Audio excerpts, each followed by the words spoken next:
There are more, and I think it goes up to maybe like $20, but overall it is just a safe way for you to be able to let your kiddos help out in the kitchen.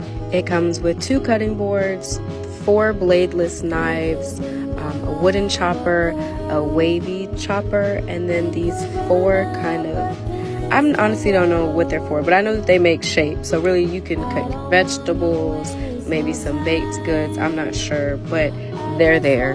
But I love this because having